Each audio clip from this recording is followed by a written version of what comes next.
We're here outside the Cowichery Ranger Station. I'm with Brian Letinger. He is the incident command lead on the Jenkins Creek Fire as well as the Horse River Fire. The Horse River Fire is in the Boundary Waters Canoe Area Wilderness. We're going to get an update on some of the situations with fire here now into June and just where we're at heading into the weekend here on June 5th is when we're speaking today. So first of all, thanks for taking some time. Obviously, you've been very busy, and I really appreciate this opportunity to talk. Let's start with the Horse River Fire. It's in the Boundary Waters, as I said, how the fire started and where it's at right now on the 5th. Okay, Horse River Fire, so size of it, it's 13 acres. And at this point, today we showed like 0% containment, but for tomorrow it's gonna go up quite a bit higher. Okay. So I'm anticipating somewhere like 90% containment. All right, and why would that be such a dramatic jump like that? So one of the standards we set is we wanna go 48 hours with no heat, no smoke, no active fire, and we've achieved that as of this morning. So we're pretty confident. Things are looking really good out there, and so we can bring up the containment. And a lot of that fire perimeter self-extinguished itself, so it went out on its own. There was still, mostly on the west flank of that fire, there was heat, over the last week. All right, and how did it start? That was a lightning start. A lightning start. Okay, and so when we're geographically trying to put in people's minds where that fire is from Ely or from a popular area around here, like where would you tell somebody the fire is near approximately? Yeah, I think the best description, it's northwest of Basswood Lake. Okay. It's located 1.5 miles south of the Canadian border. Yeah. Kind of in the vicinity of the Basswood Rapids. And All right. Crooked Lake is up to the northwest of there. And was it impacting recreation at all in the wilderness? It is not. It's interior into the forest, so it didn't impact any of the recreation routes. Yep.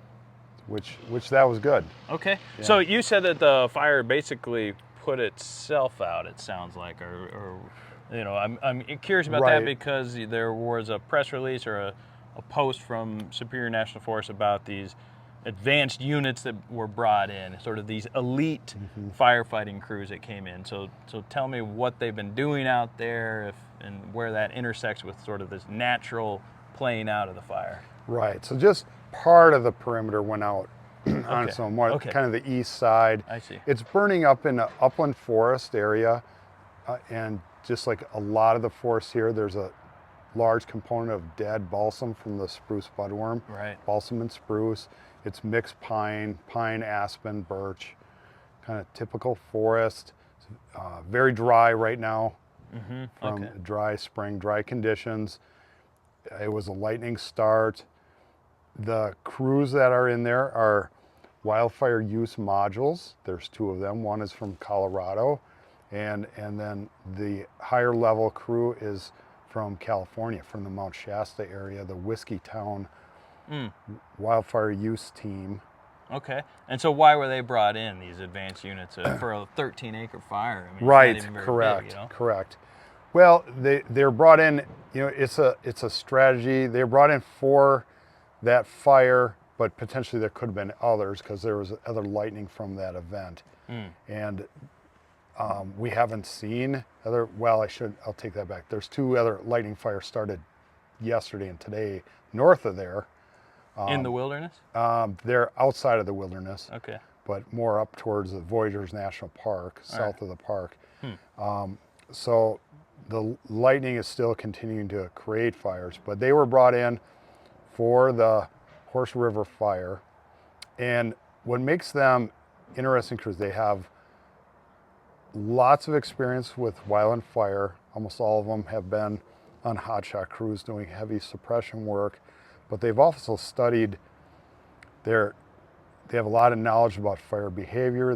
They have a lot of qualifications with prescribed fire, and so it allows them to do. They're also usually crews have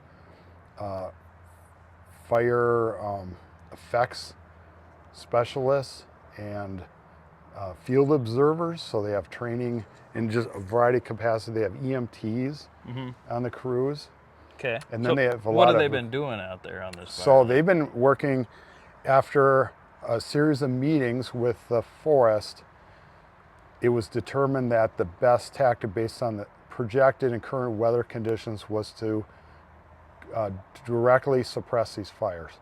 So they went in, worked around the perimeter of the fire using low impact tactics. So they weren't like digging fire line, instead they're like removing the fuel, retaining a lot of, but also suppressing it, doing different ways, but low impact, because we don't want to have a lot of like saw work. We don't want to, Are they using motorized things on this crew? Let's see, they use chainsaws, but that's been the only motorized thing, other than getting their gear flown in with a helicopter. Yeah, but they've been using chainsaws in there. Yeah, chainsaws to cut, because anywhere in the boundary waters, there's lots of dead down material, and you need to clear that away to have a fire break.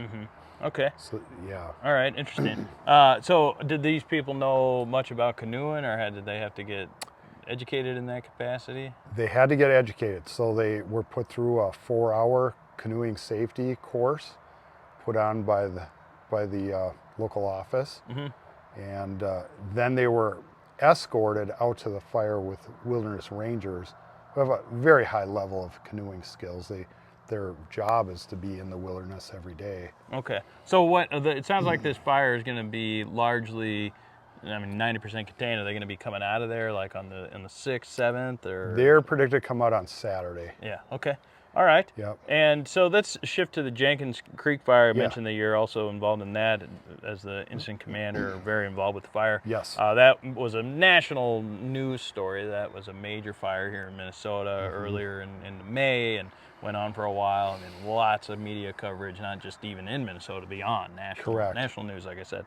That fire has largely been contained in a way as well. It's not the threat that it once was, even though structures were lost in that fire. But I heard recently, even this week while I was in Ely, that there was some reports that they're still smoldering like 2 feet down. I mean, that fire was just so intense that it's still active in a way. Is that accurate? Well, what's happening is the weather conditions are continuing, and we're getting drier, and very unusual for the month of June to be getting drier in June. That really doesn't happen here. It hasn't happened in the whole time I've lived in Minnesota. Yeah, but it's happening now. It's happening now. Okay. And it's getting drier, and then the fires are burning deeper. So it's bringing the duff and peat. Like a lot of this fire, it ran out of fuel when it made its big run. Yeah. Hit like swamp edges and fuel changes, and then it burned into the peat, and it was you couldn't even find it. Like peat will burn at a temperature so low it doesn't even, it's just warm to the touch, no smoke. Yeah. And then now it's dried out, and then it starts burning down in the peat, and it's a difficult situation, because one day you could walk by a spot, there's no smoke, no sign of fire. The next day it's burning. And that's going on kind of, especially in the northwest corner of the fire. There's quite a bit of that area where it's burned into the peat, into the duff. It's rocky, so it's like burned between the rocks. And so what's the current status or threat from Jenkins Creek? Is there still a potential for it to kick back up? So one thing we're focused on now, they're flying the fire with UAS and with infrared cameras, and they do it at night and early in the morning. And when they find the hot spots, then they GPS them, and then the hand crews go in and work those hot spots each day. But it moves around or varies from day to day where those occur. So as was termed, it's like whack-a-mole firefighting. They hit it here, they hit it over there. Next day, it's back over here. Interesting. And it's somewhat of a frustrating situation. So threat, like right now, we're actually working on, we're going to do maybe some improvements on some of the containment lines slightly away from the fire. We're also doing some really detailed mapping because of little areas of fire spread to get a more accurate. So actually the acreage of the fire came up a little bit, like 40 acres, due to more detailed mapping of people on the ground, looking at these areas in detail. And we're actually flying, one of the UASs is doing real intense, slow mapping with a video camera. Because by having the UAS, like they didn't realize there's like spots, cold spots, most of the time farther out than they realized. How about from a public perspective? Do they need to be concerned in the way that they once were? So with the incident management team, there's a good amount of resources there. The concerns should be pretty low. We have the containment, it's in lighter fuels where we have it, but it's a situation where we've really decided and seen we've almost burned, this fire's essentially burned through the green up period in Minnesota. And now they're predicting it to be a drier than average summer. So this fire's going to have to be maintained, patrolled, probably through the whole summer, unless we get a real rainy spell. Yeah, and that doesn't look like it's happening anytime soon. And so No. there could be other fires that crop up too. I mean, fire risk seems like it's elevated for the month of June moving forward. So what does that mean to somebody going to the Boundary Waters or here in northeastern Minnesota, just in a larger scale, as we've got dry conditions going into June? I think we really need to be aware of being careful with our use of fire. So the state, DNR, we removed our burning restrictions as of yesterday statewide, so people can do outdoor burning by permit only. Now that can change, but right now with the green up, but people have to be very careful with that because we're going to have a wetter time period. People can use their burning permits or will be able to, but people having campfires need to really make sure their campfires are fully put out, fully drown their campfires. Yeah, right. Okay, and we'll be talking with the Forest Service about Yes. Some of these other things specific to the Boundary Waters and so forth. So how are you holding up just as a individual through all this? I mean, that Jenkins Creek Fire was, as I said, very heavy news, and there were structure losses and an emotional component in that. So just as a human being or a citizen of Minnesota, or, how are you doing? For me, I'm honored to be able to help out and come. I live in Aiken, and to be able to come up here, I'm only 2 hours from home, versus going out of state like I do the rest of the year, be able to come 2 hours away and use my experience and training and help manage a fire has been an honor. Working around it gives you great pause when you're working around all the structures that burned on the Camp House fire.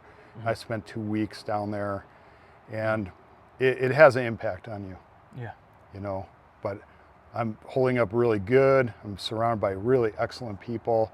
The NEMO team is fantastic. They're very high level of training and experience, and great to have them here to help out. All right. Well, thanks for this information, and we'll keep people updated. The Superior National Forest crew has done an excellent job of that on their social media pages, so definitely direct people there and share some links to make that accessible to people. And thank you, Brian, for your time and all the work that you and the team crew have been doing out there. Thank you. You're welcome. Thank you very much. Thank you.